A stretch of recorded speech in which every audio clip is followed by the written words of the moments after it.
अस्सलाम वालेकुम। मैं हूं वकार और आप देख रहे हैं लेट्स लर्न डेवसेकऑप्स। अगर आप डेवऑप्स या आईटी फील्ड में जाना चाहते हैं तो लिनक्स आपको आनी चाहिए। और प्रॉब्लम ये होती है कि बिगनर्स को समझ नहीं आता कि कौन सी कमांड इम्पोर्टेंट है और कैसे यूज़ करनी है। तो इस वीडियो में आपको वो बेसिक्स लिनक्स कमांड सिखाऊंगा जो आप हर रोज़ यूज़ करोगे। तो चलिए स्टार्ट करते हैं। सबसे पहले जो कमांड है PWT है।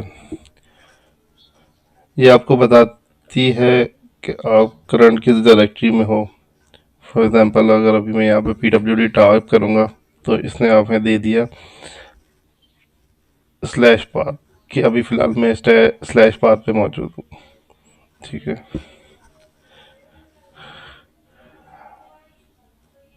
इसके अलावा बाद में हम इस कमांड के बारे में और आगे देखेंगे बाकी कमांड देखने के बाद। तो नेक्स्ट कमांड है LS। अब अगर फॉर एग्जाम्पल हमने PWD कमांड रन की तो हमारे पास ये इसने स्लैश पाथ दे दिया। अब अगर मैं यहाँ पे LS कमांड रन करता हूँ तो ये इस पाथ पे मौजूद तमाम डायरेक्टरीज या फोल्डर जो होंगी वो हमें शो कर देगा। ठीक है। मतलब अभी आप देख सकते हैं कि इसने हमें बहुत सारी फाइल्स एंड फोल्डर्स वगैरह जो है शो कर दी है। अब ये तो नॉर्मली इसने LS की कमांड से इसने हमें सिर्फ डायरेक्टरीज के नाम वगैरह शो कर दिया। अब अगर मैं चाह रहा हूँ कि इनके डिटेल्स भी मेरे पास शो हो जाए तो उसके लिए हम कमांड यूज़ करते हैं LS-EL। तो अभी आप देख सकते हैं कि इसने जो पहले LS की कमांड थी उसने सिंपल हमें फोल्डर्स के नाम शो किए थे और अब जो है ये हमें LS-EL की कमांड ने तमाम फोल्डर्स फाइल्स वगैरह और हिडन फाइल्स भी जो हैं वो भी शो कर दी। इसके अलावा इनमें कौन सी परमिशन लगी हुई हैं, इसकी ओनरशिप कौन कौन से यूज़र ग्रुप है, इनके साइज़ क्या है और ये किस डेट को क्रिएटेड या अपडेट हुई हैं, ये सब कुछ उसने हमें शो करवा दिया। अच्छा, नेक्स्ट कमांड में जाने से पहले एक चीज़ हम चेक कर लेते हैं। अच्छा, हमारे पास ये बहुत सारे फोल्डर्स एंड फाइल्स आ रहे हैं, लेकिन अब मैं कैसे आइडेंटिफाई करवाऊंगा कि इसमें से कौन सी डायरेक्टरी है और कौन सी फाइल है। तो अब अगर आप इस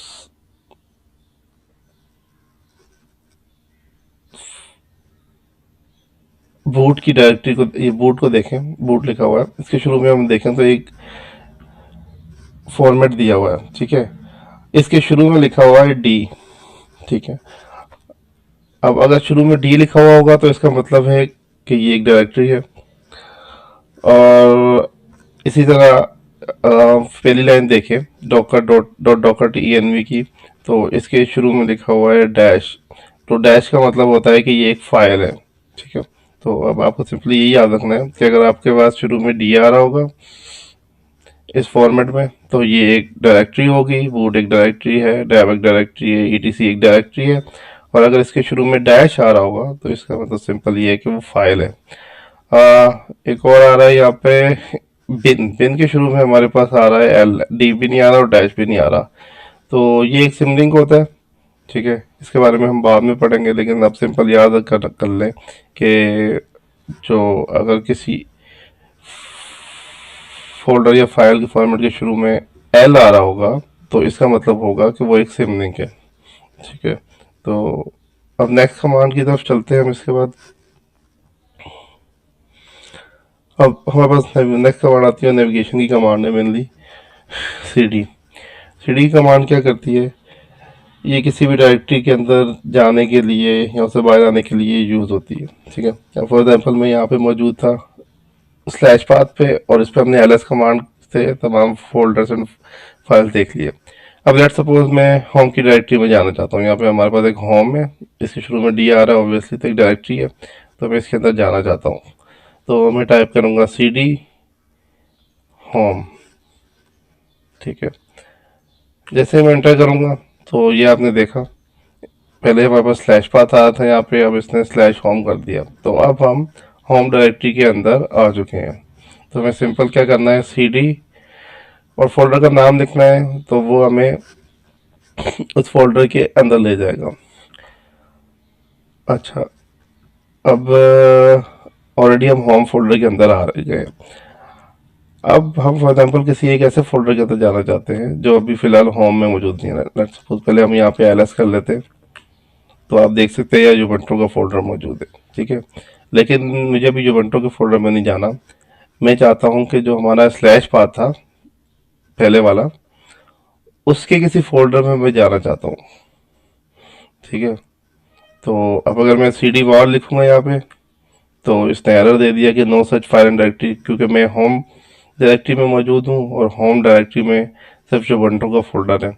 ठीक है, तो अभी अगर मुझे स्लैश पाथ के किसी फोल्डर के अंदर जाना है, तो मैं ये क्या टाइप करना पड़ेगा, सी डी स्लैश, सबसे पहले मुझे पाथ देना पड़ेगा स्लैश, और उसके बाद अब मैं वॉल लिखूंगा और इंटर करूंगा, तो इसने, तो ये मुझे वॉल डायरेक्टरी के अंदर ले गया। ठीक है, तो ये रेफरेंस होते हैं, तो ये आपको याद करने होंगे और इससे आप इजीली जो है नेविगेट कर सकेंगे डिफरेंट फोल्डर्स में।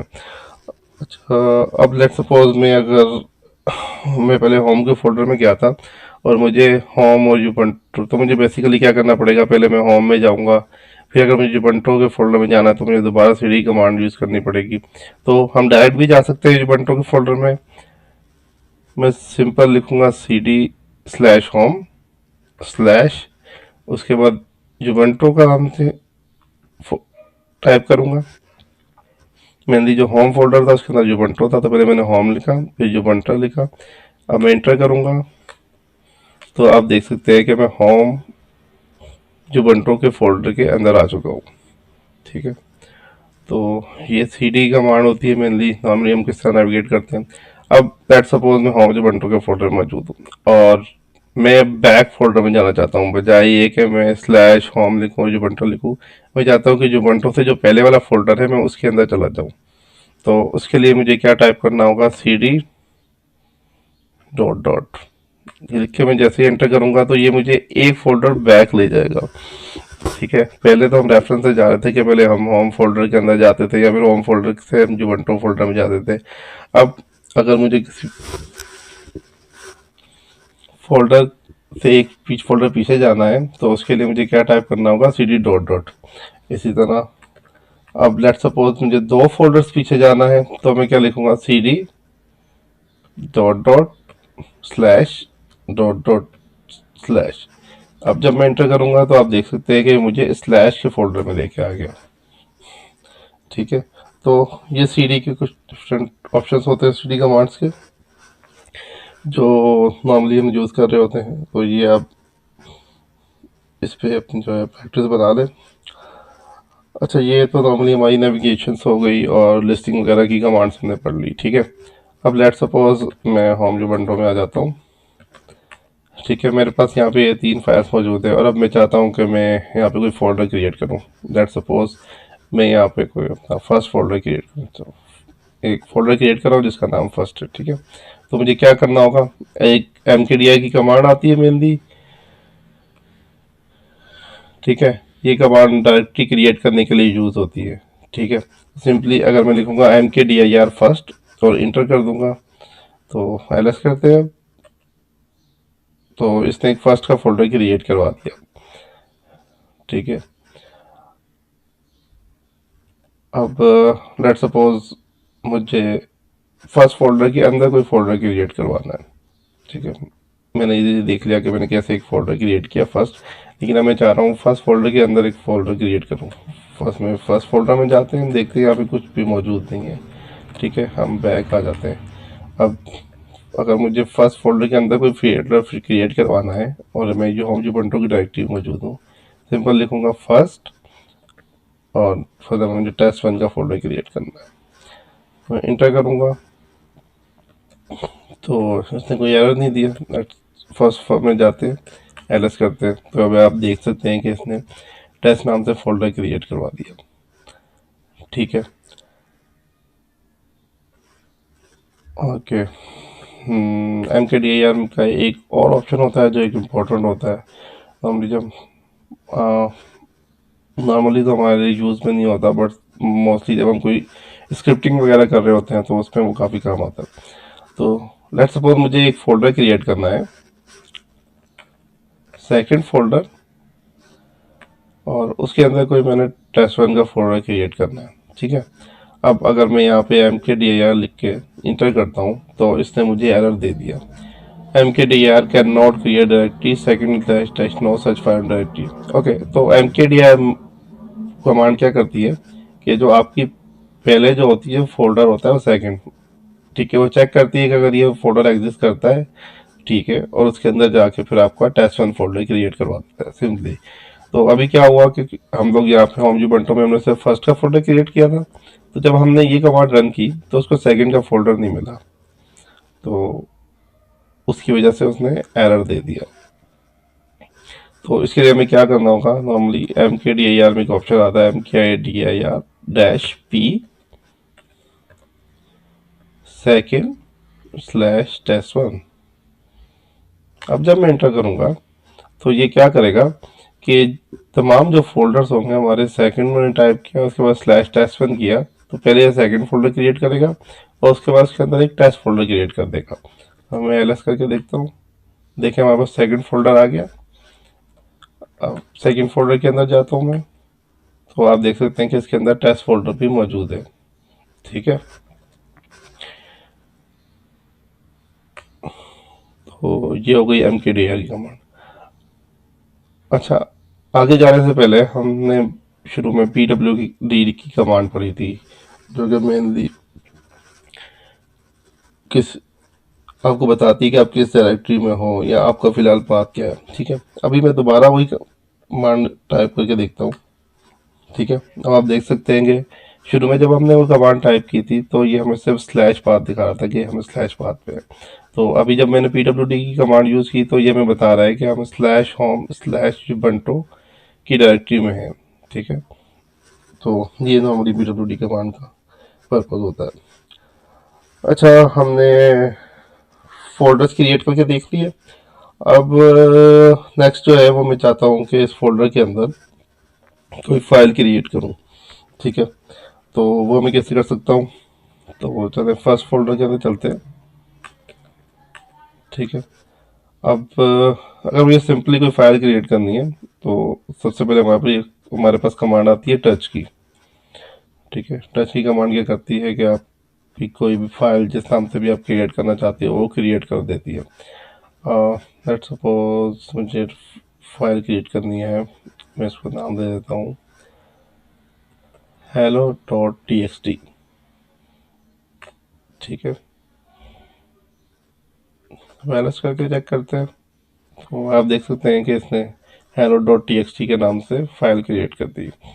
और मैं इसके शुरू में देखें फॉर्मेट में तो इसमें डैश आ रहा है, तो इसका मतलब ये फाइल है। तो टेक्स्ट सॉरी टच क्या करता है कि नॉर्मल सिंपली आपकी hello.txt के नाम से एक फाइल क्रिएट करवा देता है। नॉर्मली फाइल तो हम किसी भी फॉर्मेट में क्रिएट करवा सकते हैं, मतलब सिंपली मुझे टच लिखना है, उसके बाद हेलो, अगर मैं सिंपली हेलो भी लिख दूंगा तो वो हेलो के नाम से फाइल क्रिएट कर देगा। बट बेस्ट प्रैक्टिस है कि हमेशा आप जो है इसके साथ एक्सटेंशन यूज़ करें। ठीक है, एक्सटेंशंस क्या होती हैं, ये आपको बताती है कि आपके फाइल का फॉर्मेट क्या है। जैसे जब मैंने hello.txt फाइल क्रिएट की तो इसने एक नोटपैड की फाइल क्रिएट कर दी। ठीक है, इसके अलावा डिफरेंट फॉर्मेट होते हैं जो हम आगे पढ़ेंगे, जैसे .php .html। तो हमेशा प्रैक्टिस रखें कि आप जो है जो फाइल के साथ हमेशा एक उसकी एक्सटेंशन दें। ठीक है, और रिलेवेंट एक्सटेंशन दें ताकि आइडिया हो कि वो किस पर्पज़ के लिए आप फाइल क्रिएट कर रहे हो। ठीक है, हमने hello.txt की फाइल क्रिएट की। अब मैं इसको फॉर एग्जाम्पल एडिट करना चाहता हूँ और इसके अंदर कुछ लिखना चाहता हूँ, तो वो मैं कैसे कर सकता हूँ। इसके लिए डिफरेंट एडिटर्स आते हैं। ठीक है, तो सबसे बेसिक एडिटर है वो नैनो का एडिटर होता है, हम वो यूज़ करते हैं, नैनो hello.txt। ठीक है, ये जब हमने इंटर किया तो ये हमें फाइल के अंदर ले आया। अब हम यहाँ पे जो भी अपनी फाइल में लिखना चाहते हैं वो लिख सकते हैं, this is my first file. ठीक है, ये मैंने कंटेंट लिख दिया इसके अंदर, this is my first file. तो अभी मुझे इसको सेव कैसे करना है, सिंपली हमें टाइप करना होगा कंट्रोल ओ। ठीक है, जब आप कंट्रोल ओ इंटर करते हैं तो इसने आपको देखते देखते नीचे इसने कह दिया फाइल नेम टू राइट। ठीक है, जैसे ही मैं इंटर करूँगा तो इसने ये फाइल सेव कर दी। ठीक है, तो हमें कंट्रोल, अगर मुझे इस फाइल सॉरी इस एडिटर से बाहर जाना है, फॉर एग्जाम्पल कि अब मैं वापसी कमांड लाइन पे जाना चाह रहा हूँ, तो मैं क्या टाइप करूँगा, कंट्रोल एक्स। जब मैं कंट्रोल एक्स टाइप करता हूँ तो ऑलरेडी फाइल सेव मोड में थी, हम जो टैक्स वगैरह था वो सेव कर चुके थे, तो ये हमें बाहर ले आया। अब लेट्स सपोज एक और चीज़ चेक कर लेते हैं। अभी मैं फॉर एग्जाम्पल मैंने एक और लाइन टाइप की, this is my second line. ठीक है, अब मैं कंट्रोल और टाइप नहीं करता। ठीक है, फर्स्टली हमने क्या किया था, कंट्रोल और टाइप किया था और उसने क्या किया था, मेरे लिए हमारी फाइल सेव कर दी थी, और उसके बाद हम कंट्रोल एक्स से एग्जिट करके चले गए थे। अब लेट्स सपोज हम डायरेक्ट कंट्रोल, मुझे याद नहीं रहता, मैं भूल जाता हूँ, मैं टाइप कर देता हूँ कंट्रोल एक्स। ठीक है, अब देखें इसने क्या किया, इसने कहा सेव मॉडिफाइड बफर, यानी अभी आपसे पूछा है कि जो आपने न्यू चेंजेस किए हैं आप उसको सेव करना चाह रहे हैं या नहीं करना चाह रहे हैं, या सिंपल एग्जिट करना चाह रहे हैं। ठीक है, तो अब आप इसको ऑब्वियसली यस कर देंगे, बट नो भी कर सकते हैं। बहुत सारे सिनेरियोज होते हैं जिसमें हमसे कुछ मिस्टेक हो जाती है जब हम बाहर जाना चाह रहे होते हैं, तो आगे जाके जब हम प्रैक्टिस वगैरह करेंगे तो हम चेक करेंगे कि ये कैसे यूज़फुल होता है हमारे लिए कि हम यस या नो कर दें। ठीक है, तो अभी फ़िलहाल हम यस कर देते हैं। यस हमने टाइप किया तो इसने कह दिया कि आपको फ़ाइल का नाम तो नहीं चेंज करना चाह रहे, तो ऑब्वियसली मुझे ये फाइल का नाम रखना है, तो ये इसने सेव कर दिया। तो ये सिंपल था, सिंपली हमने फाइल क्रिएट की। ठीक है, और उसके अंदर क्या किया आपने, नेक्स्ट के उसको एडिट करके उसमें कुछ सेव करवा दिया। तो हमने टच और नैनो की कमांड जो है उस पर उसको सीख लिया है। ठीक है, बाकी जो नैनो की डिटेल्स होंगी कि एडिटर है उसमें क्या क्या ऑप्शन होते हैं वो हम बाद में किसी वीडियोस में उसको पूरा हैंड्स ऑन कर लेंगे। ओके, मेनली अब क्या होगा कि मुझे जब भी चेक करना है कि फाइल में क्या है क्या नहीं है, तो हम क्या करना है, नैनो की फाइल नैनो लिखूंगा, हेलो डॉट टी एक्स लिखूंगा, तो देखेंगे हमें शो कर देगा कि इसके फाइल का कंटेंट क्या है। तो इसके एक डायरेक्ट कमांड होती है जिसके थ्रू हम बगैर इस एडिटर के अंदर जाए हम चेक कर सकते हैं कि इस फाइल के अंदर इस फाइल का कंटेंट क्या है या इस फाइल में क्या लिखा हुआ है।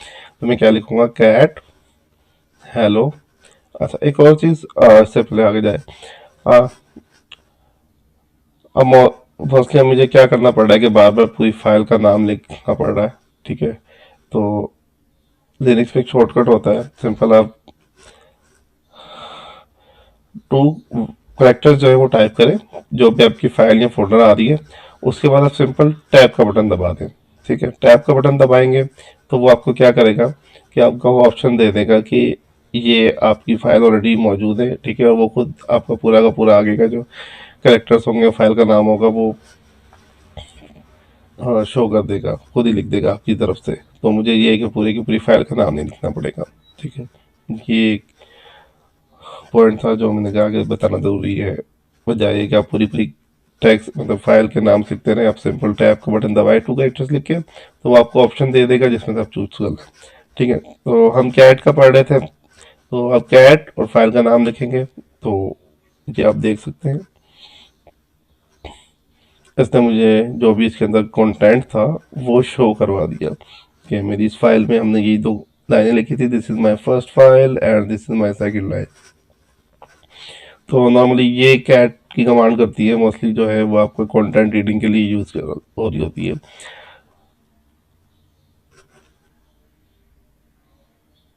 अच्छा, अब फॉर एग्जांपल ये तो कैट का एक ऑप्शन हो गया, कैट। अब फॉर एग्जांपल मुझे ये पूरी की पूरी फाइल एम्प्टी करवानी है। ठीक है, कि मैंने जो ये लिखा था अब मुझे किसी पर्पज़ की वजह से इसको पूरा का पूरा एम्प्टी करना है। जब आगे आने वाली वीडियोस भी हम चेक करेंगे कि फॉर एग्जाम्पल किन ज़रूरियात के तहत या किस कंडीशन में हमें ये फाइल एम्प्टी करवानी पड़ती हैं वगैरह वगैरह। तो लेट्स सपोज फिलहाल मुझे फाइल एम्प्टी करवानी है पूरी की पूरी। तो एक तरीका तो ये कि मैं नैनो एडिटर में जाऊँ, और जाके तमाम के तमाम रिमूव करूँ। ठीक है, तो उससे बेहतर एक ऑप्शन होता है कि कैट की कमांड से भी हम फाइल को एम्प्टी कर सकते हैं। कैसे कर सकते हैं? हम लिखेंगे कैट स्लैश डैव स्लैश नल, ठीक है, डैश ग्रेटर देन का साइन, एंड देन मैं लिखूंगा hello डॉट txt। ठीक है, जब मैं लिख के सिंपली इंटर करूंगा, ठीक है, कुछ भी नहीं हुआ, शो नहीं किया इसने, ना कोई एरर वगैरह दिया, तो ये कमांड मैंने टाइप कर दी। अब मैं अगर कैट hello डॉट txt की लिख के इंटर करता हूँ, तो आप देख सकते हैं कि क्या हुआ, फाइल एम्प्टी हो गई। ठीक है, अब मुझे कंटेंट शो नहीं करा रहा। अब नैनो से भी चेक कर लेते हैं हम, तो आप देख सकते हैं कि कंटेंट में कुछ भी हमारे पास नहीं है। ठीक है, अब लेट्स सपोज मैं इसको कुछ दोबारा, this is my first line, first file लिख के सेव कर देता हूँ। अब हम दोबारा देखते हैं, तो ये हमारे पास आ गया। ठीक है, तो ये हमने एक ऑप्शन देख लिया कैट में कि कैसे भी हम पूरी की पूरी फाइल को एम्प्टी कर सकते हैं। ठीक है, अब ये हमने फॉर्मेट पढ़ा था मेनली, इससे तो हमने एम्प्टी किया। ये कैट के हमारे पास टेल की कमांड आती है। टेल की कमांड क्या करती है मेनली, फॉर एग्जाम्पल मुझे लास्ट लाइन पढ़नी है कि किसी भी फाइल के लास्ट लाइन में क्या टेक्स्ट लिखा हुआ है। ठीक है, जैसे मैंने कैट से पढ़ा तो इसमें मुझे तमाम जो लाइनें हैं वो शो करवा दी। नॉर्मली जब आपकी कोई छोटी फाइल होती है तो कैट की कमांड बहुत गुड होती है, आप कुछ भी आप उसमें से पढ़ सकते हैं। ठीक है, सब कुछ वो शो करवा देती है। लेकिन अगर कोई बड़ी फाइल हो, मतलब हंड्रेड्स ऑफ लाइन की, तो अब अगर मैं कैट लिखता हूँ तो वो क्या करेगी, पूरी की पूरी फाइल का कंटेंट जो है वो अ, मेरे पास शो करवा देगी। बट कुछ ऐसे फाइल्स होती हैं जो बहुत बड़ी होती हैं और मैं उसका पूरा कंटेंट नहीं पढ़ना चाह रहा, बल्कि मैं सिर्फ चाह रहा हूँ कि उसके एंड में क्या आ रहा है, उस लाइन के आखिरी 2 लाइनें या 10 लाइनों में क्या आ रहा है वो मैं पढ़ना चाह रहा हूँ। तो उसके लिए यूज़ होता है। लेट्स सपोज अगर मैं cat dot bash RC enter करता हूँ, तो आप देख सकते हैं इतनी सारी लाइनें थी जो उसने पूरा का पूरा कंटेंट मुझे शो करवा दिया। ठीक है, लेकिन मैं क्या चाह रहा हूँ, मुझे सिर्फ जो है आखिरी के 5 लाइन यूज़ करनी है। तो इसके लिए क्या कमांड यूज़ होती है, टेल की कमांड। हमें सिंपल क्या लिखना होगा, टेल डैश एन। अब मैं टाइप करूँगा, फॉर एग्जाम्पल मुझे 10 लाइन्स जो है लास्ट की वो रीड करनी है। ठीक है, ये नॉर्मली आखिरी इसकी 10 लाइन थी। ठीक है, ये मुझे रीड करनी थी, तो मैं ये tail dash N 10 dot bash RC, ठीक है, ये लिख के मैं इंटर करूँगा। तो आप ये देख सकते हैं, ये यहाँ पे हमने एक कमांड इंटर की थी और इससे नीचे जो है जो सिर्फ जो लास्ट 10 लाइन थी वो शो करवा दी। ठीक है, इसी तरह हमारे पास टेल रियल मोड में जो है फाइल में जो न्यू एडिटिंग या न्यू लाइंस आ रही होती हैं उसको रीड करने के लिए भी हम यूज़ करते हैं। तो उसके लिए कमांड होती है टेल डैश एफ। ठीक है, जब टेल की तरह हम डैश एफ लिखते हैं और अब मैं डॉट बैश RC लिखूंगा, ठीक है, तो ये भी आप देख सकते हैं कि इसने मुझे क्लास की कुछ लाइन शो करवा दी। तो करंटली हम इसका डिटेल में नहीं देख सकते कि कैसे वो नेक्स्ट लाइन में, बाद में हम टेल की जो डैश एफ वाली कमांड है इसको देखेंगे कि किन पर्पसेस के लिए यूज होती है और कैसे हमें फ़ायदा देती है। ठीक है, नेक्स्ट कमांड है हमारी हेड की कमांड। जैसे टेल की कमांड है वो लास्ट 10 लाइन शो करवा रही है, इसी तरह हेड की कमांड होती है जो कि हमें अगर बिल्कुल शुरू के जो फाइल है उसकी शुरू की कुछ लाइनें रीड करनी है। ठीक है, उसके लिए आपकी हेड की कमांड यूज होती है। अगेन सेम फॉर्मेट होता है, हेड डैश एन 10 लिखा मैंने, शुरू की 10 लाइनें या जितनी भी लाइनें, 5 लाइनें मुझे रीड करनी है, डॉट बैश RC। ठीक है, तो ये इसने शुरू की 1 2 3 4 5 लाइन जो है वो हमारे पास हमें शो करवा दी है। ठीक है, तो ये हमारे पास नॉर्मली जो हमने पहले फोल्डर्स एंड फाइल क्रिएट किया, उसके अंदर हमने एडिटिंग की और चेक किया कि कैसे हम इसको रीड कर सकते हैं। तो ये हमारी तमाम कमांड जो है रीड राइट वगैरह की हो चुकी हैं। ठीक है, तो नेक्स्ट अब हम चले जाते हैं दोबारा फर्स्ट के फोल्डर में, ठीक है, यहाँ पर हम मौजूद थे। अब लेट्स सपोज मुझे हेलो की कमांड हेलो की फाइल को कॉपी करना है, ठीक है, कि मैं जो हेलो की फाइल है उसी नाम से एक और फाइल क्रिएट करवा दूँ, ठीक है, सॉरी, या एक बिल्कुल जो हेलो का टेक्स्ट है मुझे वो कॉपी करना है कि हेलो के अंदर जो कंटेंट लिखा हुआ था वो सेम दूसरी फाइल के अंदर भी आ जाए। तो उसके लिए सीपी की कमांड यूज़ होती है, लिखूँगा cp hello.txt, ठीक है, और अब मुझे एक न्यू फाइल बनानी है welcome.txt, ठीक है। ये क्या करेगा, सिंपल hello.txt के अंदर जो भी कंटेंट लिखा होगा, ठीक है, उसको कॉपी कर देगा welcome.txt के, मेनली एक नई फाइल क्रिएट करेगा welcome.txt, और hello.txt के अंदर जो भी कंटेंट था वो उसके अंदर ऐड करवा देगा, ठीक है। ये मैंने इंटर किया। सिंपली आपको सीपी लिखना है शुरू में, उसके बाद जो आपकी सोर्स फाइल होगी जिसको आपने कॉपी करना है, एंड में जो आपने न्यू फाइल क्रिएट करवानी है welcome.txt। एलएस करके देखते हैं, ठीक है, तो आप देख सकते हैं कि इसने welcome.txt की फाइल क्रिएट कर दी। अच्छा, अब हम चेक कर लेते हैं कि इसके अंदर कंटेंट कॉपी हुआ या नहीं हुआ। तो ये आप देख सकते हैं इसमें आ गया, this is first line, this is first file, ठीक है। तो ये सिंपल कॉपी कमांड हो गई, जब चेक कर ली। अच्छा, सिमिलरली हम पूरे को पूरा अगर हम फोल्डर को कॉपी करना चाहे तो वो भी कर सकते हैं। अगर सपोज हमारे पास यहाँ पर test1 का फोल्डर था, ठीक है, अब मैं इसको पूरा कॉपी करना चाह रहा हूँ, ये भी हम कर सकते हैं। या हम बैक जाते हैं, हमने एक सेकंड का फोल्डर क्रिएट किया था ये, ठीक है। तो अब लेट्स सपोज मैं चाहता हूँ कि फर्स्ट का फोल्डर है और फर्स्ट के फोल्डर को पूरा कॉपी कर लूँ। तो उसके लिए मैं क्या कमांड यूज़ करूँगा, cp-r, ठीक है। Normally let's suppose first check करते हैं, अगर मैं cp लिख के फर्स्ट लिखता हूँ और मुझे एक थर्ड नाम से फोल्डर क्रिएट करना है, ठीक है, तो इसने मुझे एरर दे दिया। वो एरर क्यों दिया इसने, मेनली क्योंकि ये कह रहा है आपको अगर डायरेक्टरी क्रिएट करनी है तो आपको -r साथ में ऐड करना पड़ेगा, cp-r फर्स्ट थर्ड। अब मैं एंटर कर रहा हूँ तो देखिए इसने मुझे एरर नहीं दिया। अब मैं एरर करके चेक करता हूँ तो इसने मुझे थर्ड के नाम से एक फोल्डर क्रिएट कर दिया। थर्ड फोल्डर के अंदर जाते हैं, मैं चेक करता हूँ तो हम देख सकते हैं कि इसने जो तमाम चीज़ें फर्स्ट के फोल्डर के अंदर थी, फाइल्स और फोल्डर वगैरह, वो तमाम चीज़ें इस पर भी मौजूद हैं, ठीक है। तो ये सिंपल कॉपी कमांड थी, इसके थ्रू आप फाइल्स को भी कॉपी कर सकते हैं, नॉर्मली फाइल्स को, कंटेंट को, फोल्डर्स के अंदर फोल्डर्स को कॉपी करना चाह रहे हैं कि फोल्डर में जितनी कॉपी फाइल्स एंड फोल्डर्स इनको कॉपी करना है तो वो भी ये कर देगा।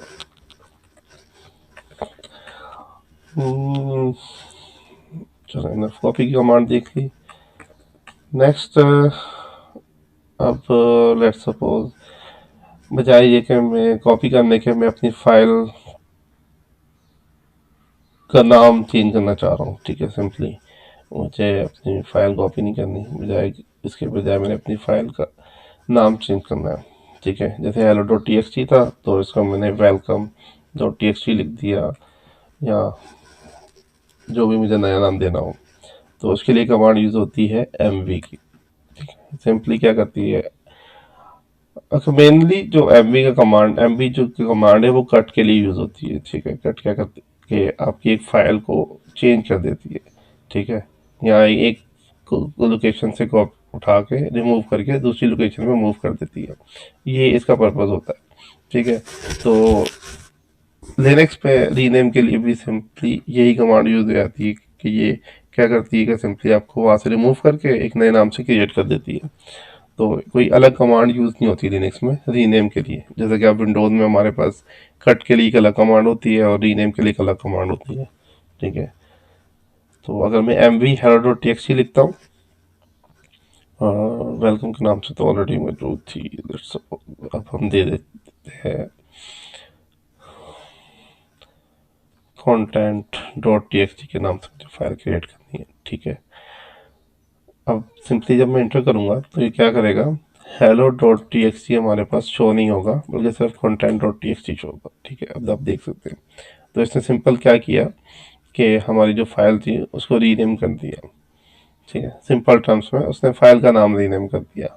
बट एग्जैक्टली उसने क्या किया कि उसने हमारी फाइल को वहाँ से कट किया जो hello.txt थी, और उसकी जगह content.txt की फाइल को क्रिएट कर दी, और उसका कंटेंट भी चेक कर लेते हैं। ठीक है, जिसका कंटेंट था कि दिट इज वो उस पर मौजूद है। ठीक है, तो मेनली इस कमांड का मेन पर्पस कट होता है,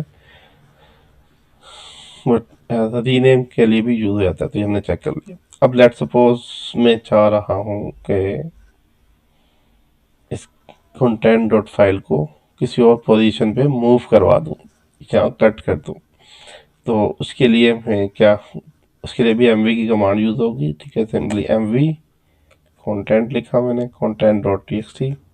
ठीक है, लेट सपोज मैं चाह रहा हूँ कि एक डायरेक्टरी बैक जो है उसको मैं कट कर दूँ, मूव कर दूँ, तो सिंपली जो हमने पहले सी डी कमांड में पढ़ा था, मुझे simply dot dot to dot डाल के स्लैश टाइप करना है।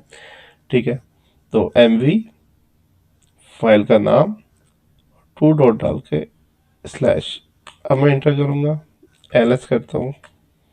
ठीक है, अब वो फाइल आपको यहाँ शो नहीं हो रही, मैं बैक चला जाता हूँ, C D dot dot L S dash L कर लेते हैं हम, तो ये भी आप देख सकते हैं कि वो फाइल यहाँ पे मौजूद है, content dot T x T.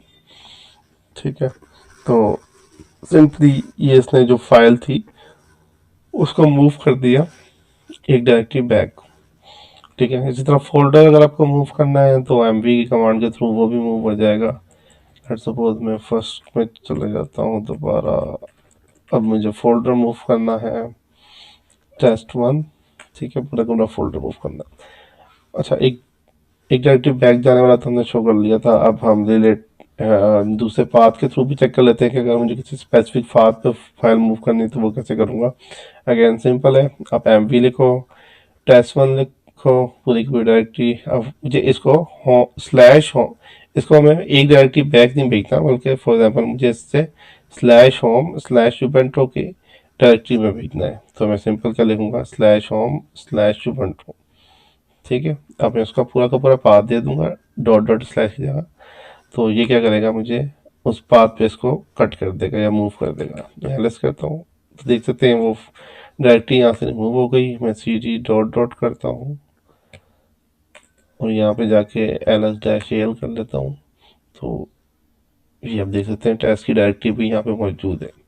ठीक है, अच्छा, नॉर्मली आप देख रहे हैं कि मैं ज़्यादातर L S dash A L type कर रहा हूँ, इंस्टेंट के हम सिर्फ एल एस लिख सकते हैं, उससे भी हमें जो है सिंपली ये जो फाइल्स एंड फोल्डर्स वगैरह शो हो जाते हैं। बट नॉर्मली मैं प्रैक्टिस करता हूँ कि L S dash A L कर लेता हूँ। ठीक है, तो उसके पास उससे मेरे पास सारी सारी डिटेल्स आ जाती है, और बाकी आप एल एस भी यूज़ कर सकते हैं। अच्छा, मूव की कमांड हमारे पास हो चुकी है। अब एक और कमांड देख लेते हैं, उसके बाद इस वीडियो ख़त्म करते हैं। लास्ट कमांड जो हमारी है वो, अगर मुझे फॉर एग्जांपल जो हमने फाइल्स एंड फोल्डर क्रिएट किए हैं, अब मैं इसको रिमूव करना चाह रहा हूँ। अच्छा, एक चीज़ हम पहले इस पर बात कर लेते हैं कि मेनली हमें आर एम की कमांड मोस्टली यूज़ नहीं करनी चाहिए। ठीक है, अनलेस कि आपको रियली वो फाइल को रिमूव करनी है। ठीक है, टाइप्स प्रैक्टिस में है कि आप किसी भी फाइल को रिमूव नहीं करें, बल्कि आर्काइव कर लें। ठीक है, ताकि कल को अगर हमें ज़रूरत हो, कोई हमारे साथ मसला हो जाए, तो हमारे पास वो ओरिजिनल फाइल मौजूद हो। ठीक है, बट चूँकि हमें कमांड्स लर्न करनी है, तो हम कमांड के बारे में पढ़ लेते हैं लाजमी, कि हमें कमांड्स का आइडिया होना चाहिए, उसको यूज़ करना या नहीं करना वो तो एक सेकेंडरी इशू है। ठीक है, वो जब हम आने वाली वीडियोस में डिफरेंट एप्लीकेशंस पढ़ेंगे या सिनेरियोज पढ़ेंगे, तो उसमें हम चेक करेंगे कि हमें वो यूज़ करना है या नहीं करना। ठीक है, तो अब लेट्स सपोज मुझे content dot T x T remove करना है फाइल को। ठीक है, मैं सिंपली क्या लिखूँगा, आर एम। ठीक है, आर एम की फाइल रिमूव करने के लिए यूज़ होती है, आर एम की कमांड फाइल रिमूव करने के लिए यूज़ होती है, तो मैं सिंपली लिखूँगा R am content dot T x T, inter करूँगा, एल एस करते हैं। ठीक है, अच्छा, इसने जो फाइल है ये हमारी रिमूव कर दी। ठीक है, तो ये फाइल सेकंड, अगर मैं फोल्डर डिलीट करना चाह रहा हूँ, आर एम सेकंड का फोल्डर मुझे डिलीट करना है, तो इंटर करता हूँ, अगेन उसने मुझे एरर दे दिया कि आप चूंकि ये डायरेक्टरी है इसलिए आप इसको रिमूव नहीं कर सकते। तो अगेन जैसे हमने पहले पढ़ा था cp कमांड में हमें डैश आर का ऑप्शन ऐड करना पड़ेगा, rm डैश आर, और अब मैं अगर सेकंड लिखता हूँ तो इसने एरर दे दिया मुझे। तो मैं चेक करता हूँ, ठीक है। तो अब आप देख सकते हैं कि इसने फोल्डर भी रिमूव कर दिया। तो ये थी बेसिक लिनक्स की कमांड जो बिगनर को आनी चाहिए, ठीक है। अब नॉर्मली हम डेली डेवऑप्स में जो कमांड यूज़ कर रहे होते हैं वो यही होती हैं, ठीक है। तो थैंक यू। अगर आपको वीडियो हेल्पफुल लगी है तो लाइक और चैनल को सब्सक्राइब कर दें ताकि आप नेक्स्ट वीडियो मिस ना करें। तो मिलते हैं नेक्स्ट वीडियो में।